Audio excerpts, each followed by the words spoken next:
1240.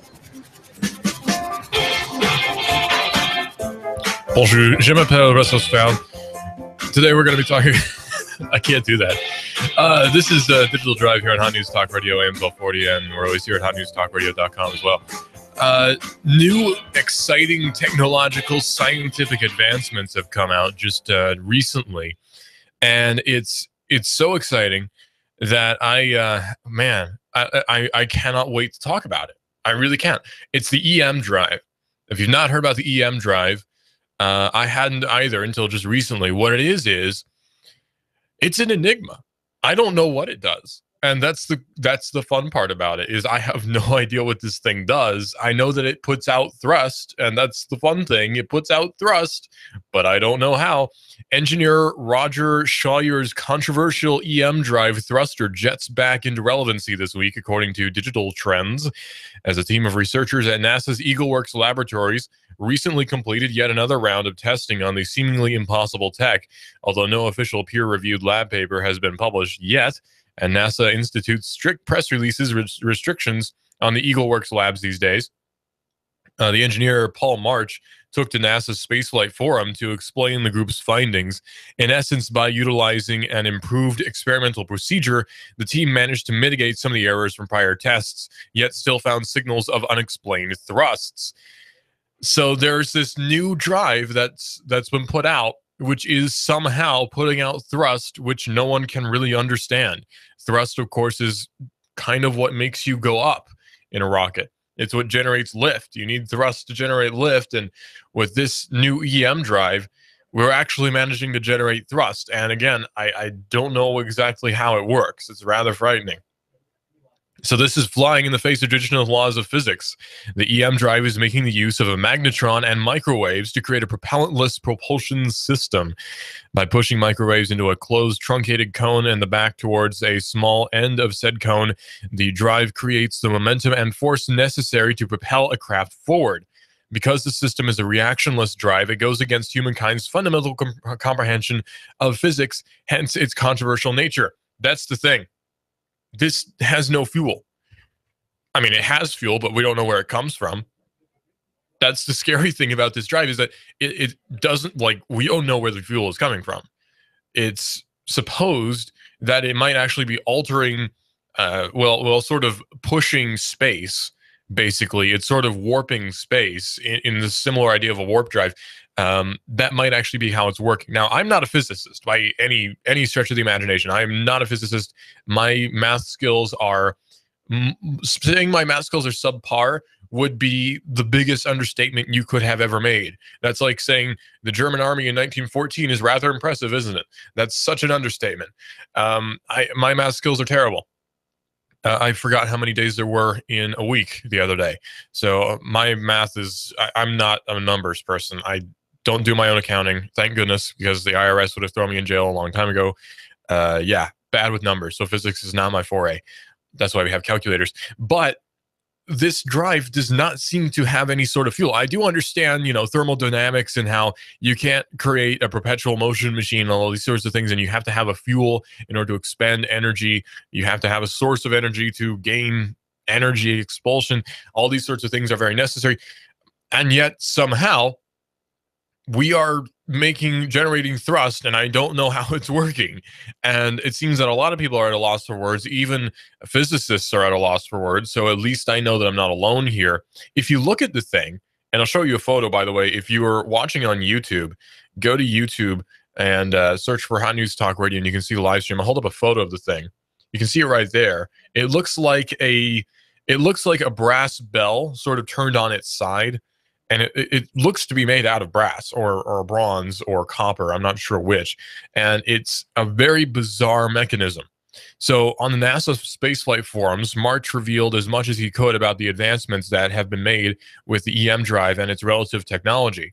After apologizing for not having the ability to share pictures or the supporting data from a peer-reviewed lab paper, he starts by explaining, as straightforward as rocket science can get, that the EagleWorks lab successfully built and installed a second-generation magnetic damper, which helps reduce stray magnetic fields in a vacuum chamber. The addition reduced magnetic fields by an order of magnitude inside the chamber and also decreased Lorentz force interactions. So EM drive is referring to, of course, electromagnetism. So this being the case, it's entirely possible that it's actually somehow using electromagnetism as force now, or as thrust. Now, there is such a thing, of course, as an ion drive, which goes all the way back to the 1950s. We've known about those for a long time. We might have built one. For some reason, I can't remember if we've actually built an ion drive or not, but it's still this is unexplored territory, essentially, because this almost breaks the rules of physics now. So despite ruling out Lorentz forces almost entirely, March is still reporting a contamination caused by thermal expansion. Unfortunately, this reported contamination proves even worse in a vacuum, which would be outer space, due in large part to its inherently high level of insulation. To combat this, March acknowledged the team is now developing an advanced analytics tool to assist in the separation of the contamination, as well as an integrated test, which is now aiming to alleviate thermally induced errors altogether. The problem is they're having problems with heat causing damage to the engine.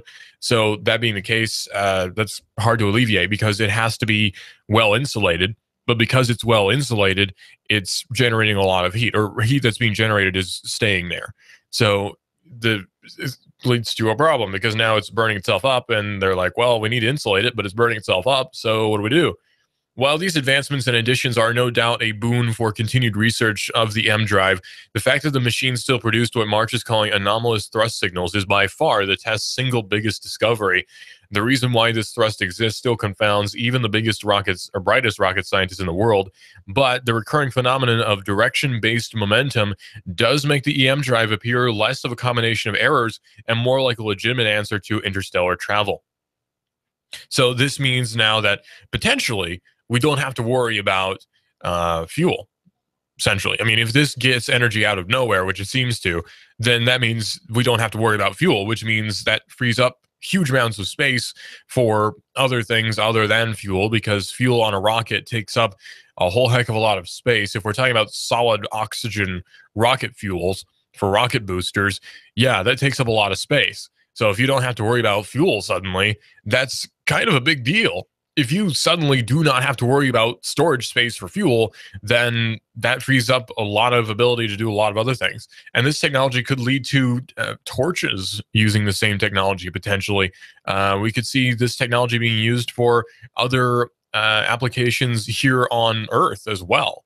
So EagleWorks Laboratories' recent successful testing is the latest in a long line of scientific research allowing EM Drive to slowly shed its ridiculous title. Although Shawyer, I should say, unveiled the device all the way back in 2003, it was not until 2009 that a group of Chinese scientists confirmed what he initially asserted to be true. That is, that filling a closed conical container with resonating microwaves does, in fact, generate a modest amount of thrust towards the wide end of the container. Although extremely cautious about the test, a team in China found the theoretical basis to be correct, and that net thrust is technically plausible. Now, where can we get tons of magnetic, or rather, where can we get tons of microwave radiation? Oh, space. Right. Where there's radiation all over the place. There's no shortage of resonant radiation all over the place in space. You have basically an unlimited supply of it. So you can essentially, seemingly power your engine out of nothing, which is, you're not, but it seems that way. The thing is, the initial reaction on this theory, especially from the West, was met with polite skepticism, according to Digital Trends. Though the published work showed the calculations to be consistent with theoretical calculations, the test was conducted at such low power that the results were widely deemed to be kind of useless. Luckily, this did not stop the good folks over at NASA from giving the EM drive a spin, resulting in an official study. Now, this is a government-sanctioned official study that was conducted in August of 2013. After deliberating on the findings, the space agency officially published its judgment in June of the following year, before presenting it at the 50th Joint Propulsion Conference in Cleveland, Ohio. So this could potentially change everything. At this time, it's unknown when the EagleWorks Labs intend to officially publish its peer-reviewed paper, but even so, just hearing of the EM drive's advancements from one of its top engineering bodies bodes well, for the future of this fascinating tech. So within 10 years, we may have EM drives on all of our rocket thrusters. It could happen. And That's a very exciting idea. Also, meaning a potential addition to Kerbal Space Program, which I really would enjoy. So, different commenters have been saying interesting things about this as well in the comments for the Digital Trends article. One of them says, "I suspect they've accidentally created a primitive warp drive and that rated then producing thrust. It is actually creating a slight distortion of space," which is bizarre to think about. A human entity, a human created thing, generating a distortion in space. So now you're essentially riding a wave. You're creating a distortion, which you are then riding within, which means crazy things can happen at that point. Think about the wormhole in Interstellar, except on a much smaller scale. Now, I don't know if that's what's happening. I mean, this is all very theoretical. This is all very possibly, maybe, probably not. But it's still very, wow. Technology has come a long way in just the last few years, and even just the last 10 years. And that's really something I like to stress a lot, is just how much we've advanced just in the last 20, 30, 40 years. Things have changed so much in just that short amount of time that it's almost crazy how much it's actually changed. Look at where we are now and compare that to where we were 20 years ago in 1995. Look at November the 5th of November, Guy Fawkes Day, November the 5th, 1995. Where were we then? We had been to space many times. The Columbia disaster had not yet happened. 9/11 had not yet happened, which is, of course, both extremely important events in history, although for very bad reasons. But these different events had really not happened. Had there not been, say, 9/11, there wouldn't be a lot of the different things which we have today. No war on terror, for example, at least not for that reason. But no, 1995 technologically is massively different from what we have now today.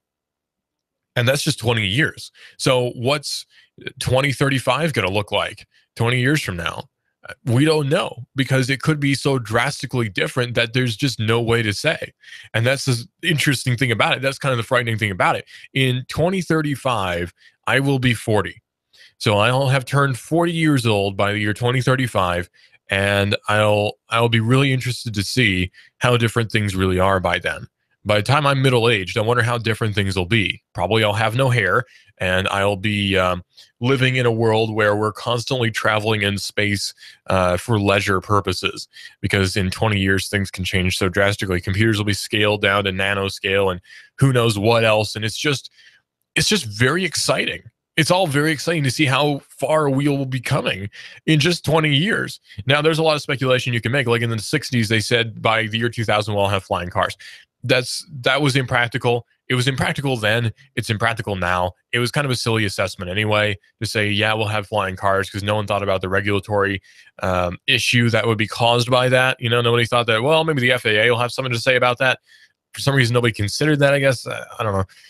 But our view for the future is very optimistic, or at least it should be, because there are a lot of things that are happening now which indicate what the future is going to be like. And it's all mostly very positive.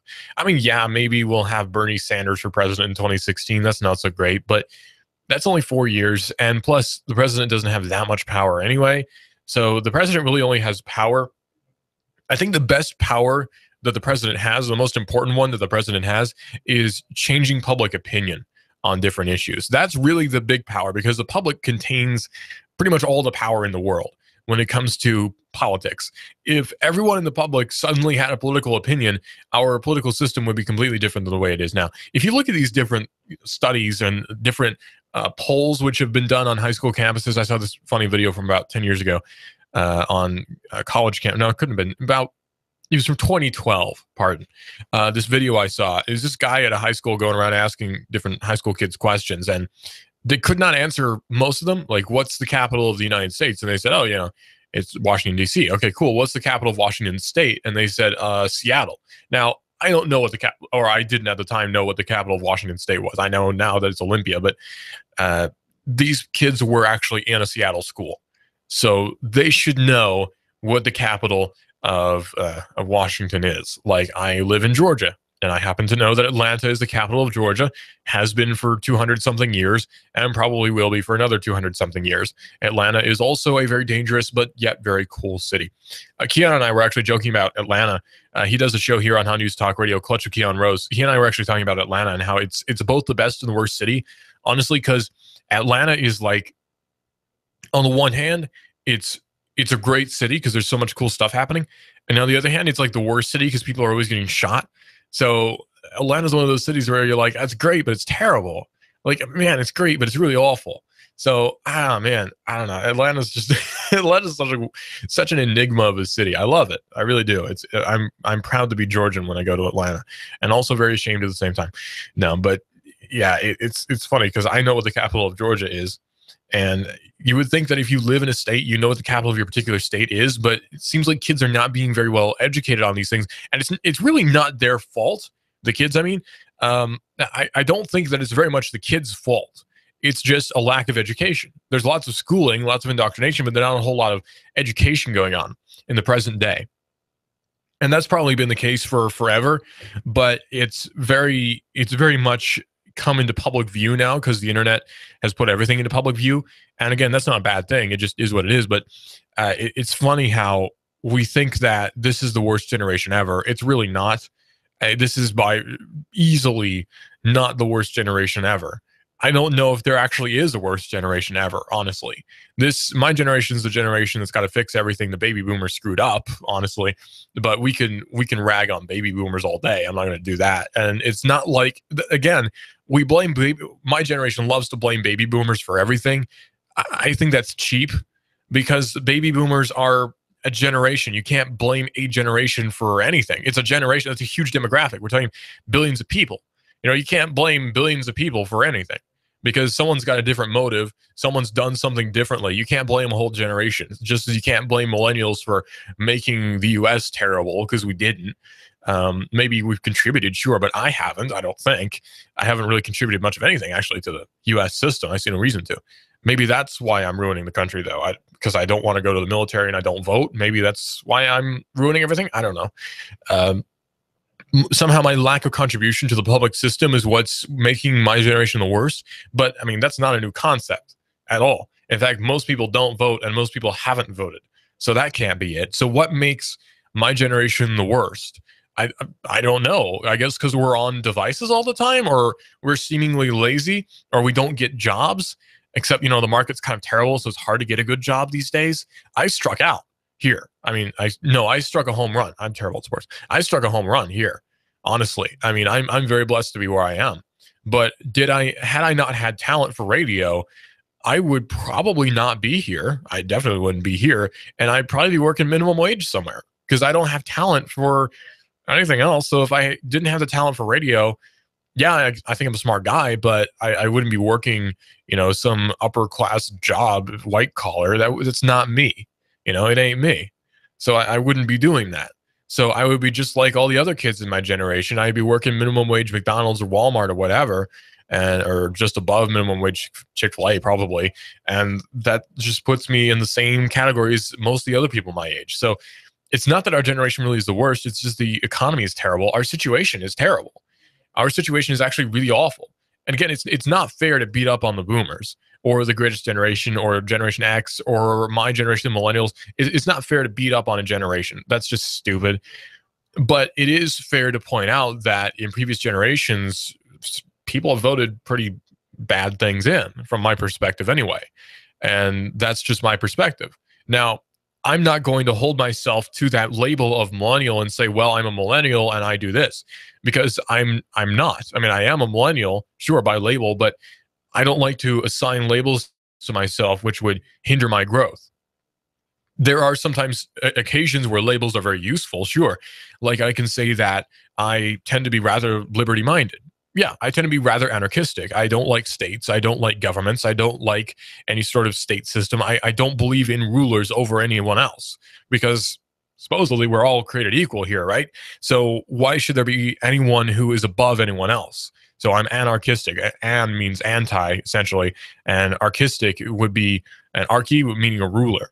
So like a monarchy is a single ruler. Mon meaning mono, one. Plurarchy would be many rulers. Aristocracy would be aristocrats ruling, essentially, and other sorts of rule. So it's, anarchy just means no rulers. It's not chaos. It's just no rulers. But some people perceive that as being chaos anyway, but what have you. No, but I don't blame my generation for anything. I don't blame the boomer generation for anything. I don't blame Gen X for anything, because we're all different. We're all different. I can't blame the boomers for ruining the economy, because it wasn't really the boomers as much as it was actually people who are older than the boomers who are in office who ruined everything anyway. And plus, it's a natural cycle. It would happen no matter what generation was there. So I can't blame any generation. Well, this is a millennial talking to you here on Hot News Talk Radio. We're going to talk about my generation a little bit more, though, coming up in just a few seconds here on Hot News Talk Radio, AM 1240. This is a modern world. This is the modern world. What kind of fool do you think I am? You think I know nothing of my... You give us 12 minutes and 40 seconds, we'll give you Chattanooga and the world. News Talk 1240. Sky Aerial Services uses advanced drone technology to give you a better perspective and depth of your property and project. We offer aerial photography and video for your business, farm, home, or advertising campaigns, as well as editing services to complete the experience.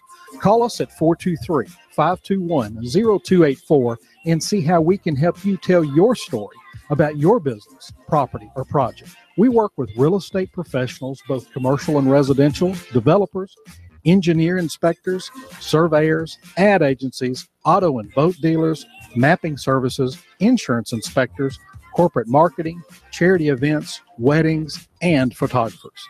Our consultation is free. Call 423-521-0284. That's 423-521-0284, or visit our website, skyaerialservices.com. Sky Aerial Services. The sky is our limit. Here you are, working to keep your customers happy and to manage your cash flow. IRS problems are the last thing you need, but here they are, flapping about you like vultures. Get help from Eric Pelton and his team of accountants at E.J. Pelton Company. Audits, letters, proposed return changes, 1099s, penalty threats. Pelton Tax Resolution Services brings peace of mind and helps you keep more of what you've earned. EJPelton.com. Offices on Brainerd Road and in Soddy Daisy, just north of the Bilo. That's E.J. Pelton. Call 622-3156. Think ahead, 622-3156. We've got a table here at Delia's in Soddy Daisy, ready to delight in a plate of authentic Mexican food. Delia's spreads a rich selection: loaded nachos, crazy chicken, homemade tamales, maybe the enchiladas with beef, chicken, pork, quesadillas. Every dish beautifully pictured on the menu to help us decide. Join us for lunch or dinner. We're at Delia's in Soddy Daisy on Dayton Pike near the Thrasher Light. Here's dinner. Delia's uses the freshest ingredients, cooked to perfection. Nachos, homemade. Delia's open every day except the Lord's Day. For lunch and dinner, treat yourself to Delia's genuine Mexican food. In Soddy, call 521-7145. That's 521-7145. Hi, I'm Rebecca Costa, host of the Costa Report, every Sunday at 9 a.m. Mark your calendars right now, because my guest this week is none other than one of the leading GOP presidential contenders, neurosurgeon Dr. Ben Carson. Don't miss a revealing conversation with candidate Ben Carson this Sunday at 9 a.m. on the Costa Report, right here on AM 1240, Hot News Talk Radio. This is America Now with Meghan McCain. President Obama makes Jimmy Carter look like Napoleon Bonaparte. We have a president that leads from behind, and when America doesn't lead, bad things happen. Meghan McCain, weekdays at 7 p.m. You give us 12 minutes and 40 seconds, we'll give you Chattanooga and the world. News Talk 1240. Hi, I'm David Tulis, inviting you to make the move with me 9 to 11 a.m. weekdays here at AM 1240 Hot News Talk Radio. The David Tulis Show, featuring Nooganomics.com for Chattanooga and beyond. Fox News Radio. I'm Lillian Wu. The British Prime Minister and Egyptian President say they're working closely on the Russian plane crash in the Sinai Peninsula, where the UK has suspended travel. U.S. investigators believe that, in fact, based on what we have learned, a bomb brought down this aircraft. Fox's Kevin Cork in Washington. White House is saying because this flight did not originate from a location that has direct aircraft access to the U.S. marketplace, there wouldn't be a change necessarily in security operations here. However, Josh Earnest did say yesterday that that doesn't mean that the U.S. isn't watching very carefully. The House voting overwhelmingly to pass a new version of the National Defense Authorization Act with $5 billion in spending cuts that were not included in a version of the measure vetoed last month by the president. And the National Toy Hall of Fame has some new additions: Twister, the Super Soaker, and the Puppet. Fox News, we report. You decide. News Talk 1240.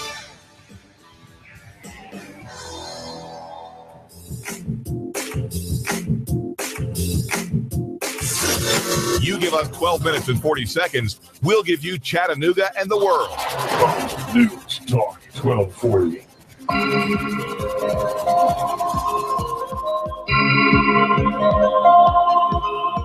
You know, it's funny. How long have we been on now? We've been on for about 30 minutes, and I've not gotten to the main thing that I was going to talk about. So, like, I named the YouTube show and everything, and I totally have not gotten to that point yet. So we'll get to it. Don't worry. The point today was federal spying is only going to start with the U.S. We'll get to that in a second. But I got to finish my point here. I just got to. So we like to think that this generation, mine, the millennials, is basically the worst. And I'm not sure if that's actually true. And I'm fairly certain that is not true. Reason being, we're all pretty much the same, actually. We've grown up in very different circumstances, yes, but human behavior remains basically the same. And yeah, we'll behave differently based on our circumstances, which, for instance, my circumstances have been probably much different than yours. If you're a baby boomer, perhaps you're in the greatest generation, maybe you're in Gen X, whatever. My experiences have been much different than yours because my circumstances were different. But human behavior really doesn't really change that much from generation to generation. People stay the same. Situations change, technology changes drastically, but human behavior remains pretty much exactly the same. People behave the same way in given circumstances pretty much 100% of the time. Now, you're going to have different personality types if you're going to do this or that, but human behavior as a whole is going to stay the same. It's just, it is. It always will. So we like to think that, well, this generation is the worst. We always want to shovel our problems over onto some other group because we always say, well, it's not my fault, not my backyard, and it's always not my fault somehow. And there's a lot of blame, sure, to be put on the millennials, but there's also a lot of blame to be put on Gen X and on the boomers and on the greatest generation that screwed up a lot of stuff when they came home from the war. So it's not like we're all perfect or we're all bad. It's just we all are. And trying to shovel blame onto another group is ridiculous. It's childish even. So grow up. I thought you were in the baby boomer generation. You're supposed to be middle-aged by now. Grow up already. Come on. So it's ridiculous. So we keep having this narrative. We keep having this conversation. And we're going to keep having this conversation because probably by the time I'm middle-aged and my generation has kids, we'll be blaming our kids for everything that's going bad then too. So it just is. That's how it goes. So instead of putting young people down and de-incentivizing everything, why not actually say, hey, look, you're the future. You can build things. You can be better than the previous generation, or you can be better than your contemporaries. Instead of pushing that narrative, instead we say, you're just the worst. You're going to ruin everything, and you already have ruined everything. And that's not very encouraging, and it's not really conducive to a better society. And we keep seeing that narrative being pushed, and it drives me crazy, honestly, because I'm not that. I'm not that guy who's ruining the country. I'm not the guy who's trying to tear things apart. I'm not the guy who's wanting everything to fall apart because of some giant economic collapse, which somehow my generation caused. I don't know how that would be, but sure, why not? I'm not that guy. And I don't know anyone else who is. Yeah, there are degenerates, but there are degenerates in every generation. I'm sure the baby boomers had a ton of degenerates. I mean, even before then, what were the beatniks? What were the hippies? Those were degenerates, right? A lot of them. And they were in a generation way before mine. And now, yeah, we got the club kids who are hanging out and doing E and all this stuff. And yeah, they're degenerates, but so, I mean, every generation has them. Back then you had the flappers, you had the speakeasies. And then in the 40s, you had, for heaven's sake, you had prostitutes. I mean, it's not like everything's changed suddenly. It's just because people get old and want to shovel their problems onto a different generation and say it wasn't my fault. And that's just ridiculous. And it's very childish. So grow up already. But something that's kind of interesting is we're seeing a study here that's about teens and young children who are spending more than, I think it was 9 hours on media. Yes, here it is. Teens are spending more than 9 hours on media, and 3-year-olds are media multitaskers, actually. So according to Arch Seneca, to no one's surprise, tablets, smartphones, laptops, and televisions are now permanent fixtures in the lives of most kids. But knowledge of whether that media use will enrich their minds or turn them into easily distractible dullards is fuzzy. And researchers and parents are still trying to figure out what exactly children and teens actually do with their glowing gadgets. Now, before we get into this any deeper, I'd like to point out that I just like to interject. What you've been referring to as dullards is actually, now, what I'd like to say is I grew up on a computer. I really did. I was one of those kids who was always on the computer, and I still am. I'm pretty much always on my computer, always 24/7. I work on a computer here at the office. I am on my phone right now while I'm talking, just looking at my show notes. I'm always on a computer. I'm always on a device. I'm always doing something. And I see even in my generation now, tons of judgment being pushed towards people who are always on their device. You know, oh, you're always on your device. Why don't you go sit down and read a book? It's like, well, books are not the stream of information which I require now, because it seems like we've elevated past that almost, where I can get any information you'd have in a physical book on the internet now, and I can have it in a much more compressed manner. Now, that's not to say books are outdated, but that's just to say that is seemingly the attitude that we see a lot. And whether it's right or wrong, it is. And it's funny that we see a lot of judgment being passed on that, because the generation before this one watched Saturday morning cartoons, and again, things don't change. It's just that technology changes, but we people don't change at all. So again, it's shoveling blame. Look at how bad they are. And it just seems silly, honestly. Yeah, kids spend a lot of time on computers and a lot of time on phones and a lot of time on laptops, TVs, whatever, Netflix, but that doesn't mean that they're any worse than the generation before. That's just a different circumstance. Times change, believe it or not. So it's silly to keep pushing blame on the next generation. Just say, well, this one's worse. So yeah. It's just childish. It's utterly childish. And we say, well, look at what they're voting for. Well, yeah, you had tons of liberals back then, too. You had tons of conservatives back then, too. There are a lot of people my age who are fiercely libertarian, and there are a lot of people my age who are fiercely socialist, too. That's what happens with every generation. What, you think in the 60s there were no such thing as socialists in America? Come on. It's ridiculous. Well, an FBI official, speaking of socialists, says that it's America's choice whether we want to be spied on or not. Here's the funny thing about this whole narrative that we're seeing now about surveillance is the one thing that we keep seeing, the one phrase we keep seeing is, well, you have nothing to hide, right? And obviously, what if I do have something to hide, though? I mean, it's my business, isn't it?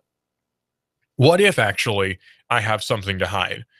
So, I mean, really, we don't mind if I look in your cell phone, you don't have anything to hide. Well, maybe I do have something to hide, and get a warrant. Because it's my business if I have something to hide anyway. Maybe I got personal documents on there I don't want you to see. If I've got nothing to hide, I'll just give you my email address and password and all the passwords to all my different bank accounts. Yeah, I've got nothing to hide. Of course you have something to hide. Everyone does. So that whole narrative goes out the window immediately. That argument is just moot. It's dumb anyway. But the FBI General Counsel James Baker today spoke about how encryption is making it increasingly difficult, hooray, for law enforcement agencies to conduct surveillance, which is, I think, a good thing, but they think a very bad thing. While the FBI has previously argued in favor of backdoors, which would let authorities defeat encryption, Baker said that the issue must ultimately be decided by the American people. Baker says, we are your servants. The FBI are your servants. We will do what you want us to do. Now, we know that's not true, obviously, because if the American public said, we want you to stop enforcing, say, marijuana laws, I think the FBI would say, well, we have a legal duty to uphold federal laws. So obviously, they're not very much our servants. So Baker was speaking in a panel discussion titled Going Dark, the Balance Between Encryption, Privacy, and Public Safety at the annual Advanced Cybersecurity Center Conference in Boston. But while the FBI officials are America's servants, supposedly, Baker argued that encryption is making it harder for the Bureau to protect the nation from terrorism and other criminal activity. But when law enforcement agencies get a warrant, they aren't always able to get the information they want, he said. We go to judges, we do what the law requires, we show up with the order, and we can't get the fruits of surveillance for a variety of technical reasons, increasingly due to encryption, he said. Now, that is the nature of modern encryption. That's just how it works now. And if you want a secure phone, then that's how it's going to be. If you don't want a secure phone, don't encrypt your phone. But mostly the iPhones now, especially iOS 8, actually encrypts by default. So you can't really get out of that. I believe the new Android does the same thing. I know the Google Nexus phones, I'm wanting to say, will encrypt as well. So it's hard to get away from encryption. I don't know why you'd want to anyway. But federal officials have been increasingly frustrated by security on the iPhone. Last year, Apple said that it updated iOS to make it actually impossible for the company to bypass customer passcodes in order to extract data in response to government warrants. So now basically they've swallowed the key. You can't get to it anymore. And depending on your mindset, that's either the best thing ever or the worst thing ever. But I tend to lean best. Here's the problem with the whole argument for surveillance. It's very shoddy, and it expects a level of trust towards government, which I simply don't have. Because we keep expecting that, well, government's always going to do the right thing when it's rarely shown ever to do the right thing. And we're also expected to trust government because, well, you know, it's there to protect us. And it's not, A, and B, it doesn't do a very good job. So again, why trust it? I'm given no reason whatsoever to trust the state. So why would I just go along with this whole encryption idea? Oh, let us into your devices. You can trust us, right? No, I can't actually. So why would I suddenly let you into my stuff? It's like there's a known scoundrel in your neighborhood and you just hand over the key to your house and say, well, I've got nothing to hide. Go on. Of course you're not going to do that. It seems ridiculous. And that's exactly what the FBI is expecting you to do, is hand over the key to this guy who you know is not good with info because it keeps leaking, and this guy who's not good with legalities because he keeps breaking the law. So why am I going to hand over that key? I'm given no reason to. Now they're going to pull the Judge Dredd and say, I am the law. But no, that also doesn't work that way, because there's a document actually that is the law here in this country. It's called Constitution. If you don't follow it, you're breaking the law. Pretty simple stuff. So FBI Director James Comey told a congressional panel last month that the Obama administration will not be asking Congress for legislation which would require the tech sector to install backdoors, which would let authorities access encrypted data. But Comey said that the administration will lobby private companies to create such backdoors without some sort of congressional intervention, I suppose. So that's a good thing that FBI Director James Comey is going to the private industry instead of going to Congress. That is nice, but also misguided, because private industry does not have to do what James Comey says. There's no reason for these private industries to do what James Comey wants. Who is James Comey anyway? Who cares about the FBI, right? Who cares about him? There's no reason to. If you're a tech company, say you are Apple, you own Apple, you're Tim Cook. You own the world, man. You're Tim Cook, right? You're CEO of Apple. What, are you going to care if James Comey asks you to do something? You're not going to care. You just say, go jump in a lake. Probably in harsher terms. Go jump in a lake, man. I don't care what you say. Oh, I need to get into your phone. So I'm James Comey, man. Like, ooh, I'm James Comey. Please let me into your phones. Even you would say, go jump in a lake. James Comey himself could walk into that door right now and ask me, can I get into your phone? And I'd say, get out of my office. You're not looking at my phone. It's not going to happen. That's not going to happen. So I don't care if Sheriff Jim Hammond walks in and says, give me your phone. I'd say, get out of my office. You're not looking at my phone. Not happening. It's under PIN code anyway. And no, I'm not telling you what the PIN code is either. So that whole argument is stupid, that we keep saying, well, we need a backdoor in your phone. There's no reason to ever get a backdoor into someone's phone without warrant anyway. Even if you do get a warrant, if you can't get any information, hey, too bad, because that's just how it works. Do you want strong encryption, or do you want criminals to be able to get into your iPhone constantly? It's one or the other, because a two-key encryption method is going to guarantee other governments are going to have access to your information too. That's the thing. Federal spying is only going to start with the U.S. If it continues, it'll expand to China. It'll expand to Russia. It'll be Germany, the UK. It'll be all these other countries which will be able to get into your information, because guess what? They'll all have these encryption keys. It's not going to start. It's not going to end with the US. It's not going to start and end there. It'll start, yeah. It's not going to end. That's not how it works. Because as soon as the US has that key, guess what? Germany's going to want it. UK's going to want it. Russia's going to want it. China probably already has it. It just keeps going on from there. It's going to be government after government after government, state after state after state wanting this information. It's not going to start and end with the feds here. That's the real danger. Even more than I'm worried about the U.S. government, I'm worried about the Chinese espionage, Russian espionage, UK, GCHQ in the UK. I'm worried about Israel. I'm worried about Pakistan. I'm worried about India. I'm worried about all these other countries, not much more so than the U.S., but all accounted for. They're all bad. They're all states. They're all bad. So why would I let them into my phone? And that's the whole thing, right? I mean, that's the whole argument. And that's where you take it to that conclusion. That's where they shrink back and they say, oh, I didn't think about that one, right? Because that's the whole deal. It goes so much farther than just, oh, well, FBI Director James Comey wants into your phone. No, Vladimir Putin wants into your phone. Xi Jinping wants into your phone. David Cameron wants into your phone. Benjamin Netanyahu wants into your phone. I don't want any of them in my phone. I don't want any of them in my computer. I don't want them, Sam I am. Not going to happen.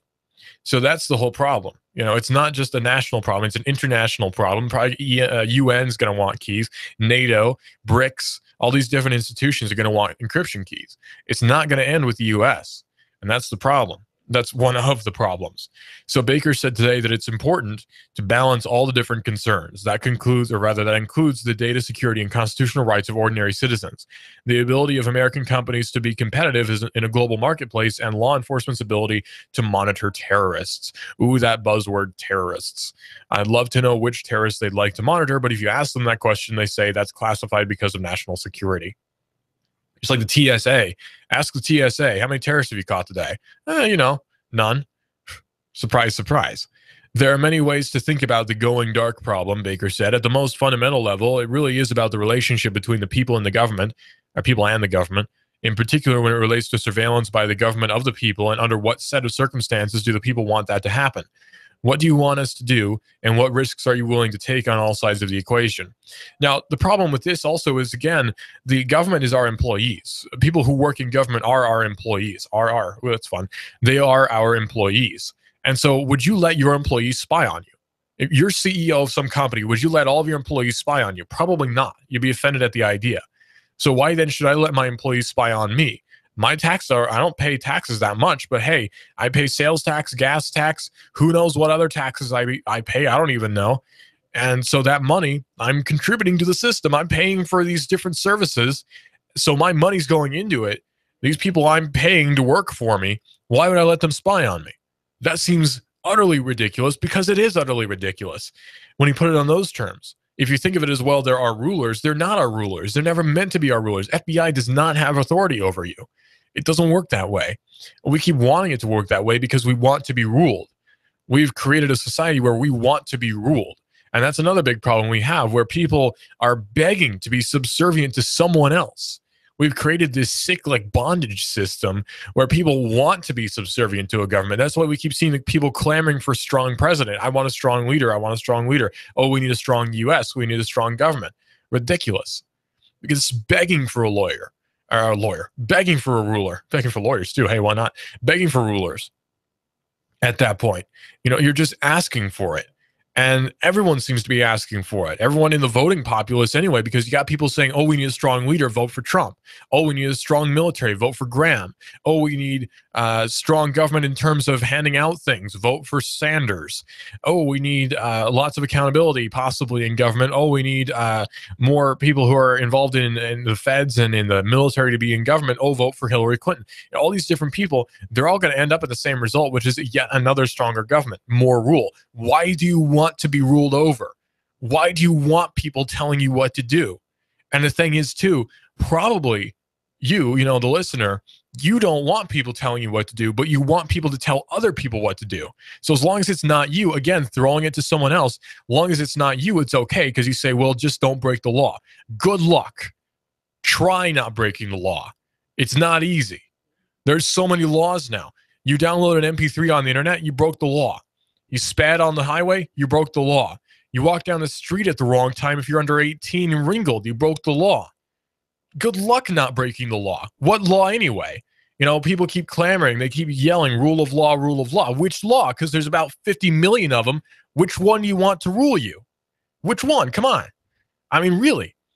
Because we got Constitution. Yeah, we say, well, that's rule of law. But then you got other laws which contradict Constitution. So is that rule of law? Or is it Constitution that's rule of law? Or is it maybe UN resolution that's rule of law? Maybe NATO treaty that's rule of law? Maybe Trans-Pacific Partnership that's rule of law? What rule of law do you want? Because there's about 50 million of them. Which one do you want? You know? You can't just say, oh, well, I like rule of law. Which one? You got to specify. Do you want constitutional rule of law? Because I back that. Or do you want overall, all-encompassing rule of law? Because that one doesn't make any sense. Because you're going to get arrested for walking down the street if you have true rule of law in that set of rules. It's not going to work out for you very well, I guarantee. I guarantee. It's not going to work out. So the whole argument's just stupid. People want to be subservient. I don't know why. Because I go against the grain. That's in my nature. You know, I do not like being told what to do. I won't be told what to do most of the time. I'll only be told what to do if I consent to be told what to do. Like here at the station, there are people who tell me what to do. There are people who are my defined bosses, but I've consented to that because I could potentially just walk out the door. I mean, I wouldn't. That would be very bad for me and bad for the station too, but I wouldn't do that. But I've consented to that. When you work at a company, you consent to other people telling you what to do. When did I ever consent to having some guy tell me what to do because he was elected to some office that I never even voted for because I never even knew it existed? Who's the mayor anyway, right? I didn't vote for him. I don't even live in Chattanooga. Who's the mayor? You know, and it's funny too because people assume all this authority exists when really it doesn't. Most of the authority lies in the people. We just don't use it. And we think that, oh, the president has all this power. President doesn't really do much. President signs papers. President walks around. He's more of a figurehead than anything. President doesn't do a whole lot. People say, oh, the president can send troops to the border. President can't send troops to the border. President can't even send troops overseas. Congress does that. We put blame on president all the time. President doesn't do jack most of the time. Congress barely even does jack most of the time. It's just passing more laws, more signatures on more papers. That's government for you. More signatures on more papers. That's it.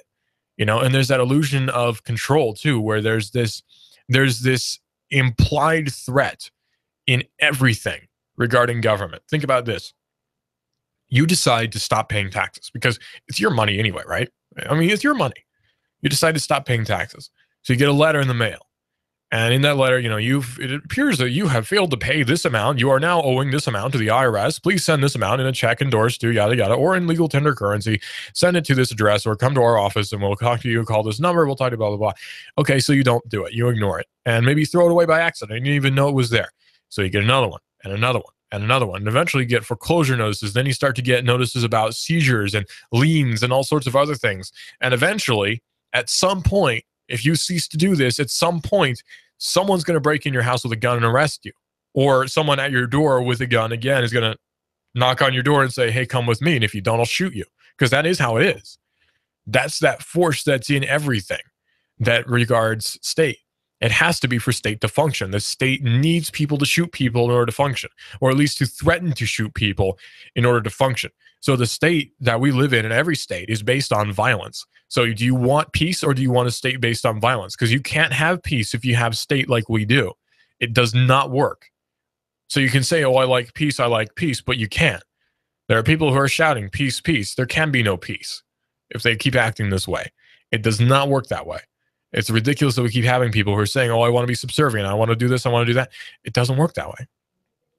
People live in fantasy land where suddenly, you know, if I'm a good little citizen, nothing bad will happen. I mean, again, it doesn't work that way. I'll get a bunch of handouts. I'll get a bunch of free stuff. That's not sustainable. It's going to collapse and you're going to feel the brunt of it if you're on these welfare systems. That just is how it is. That's nature of government. That's nature of human nature too. We don't change. This has happened before. It'll happen again. It'll happen many times again after that, assuming that the world doesn't end sometime, which it could very well. This is Digital Drive here on Hot News Talk Radio, AM 1240 and hotnewstalkradio.com. Clutch or Keon Rose is up next to talk about much lighter subjects. I've sucked all the oxygen out of the room and I can barely breathe. So we'll talk to Keon here in just a few minutes here on Hot News Talk Radio, AM 1240 and hotnewstalkradio.com. This is a mob mode. This is the mob mode.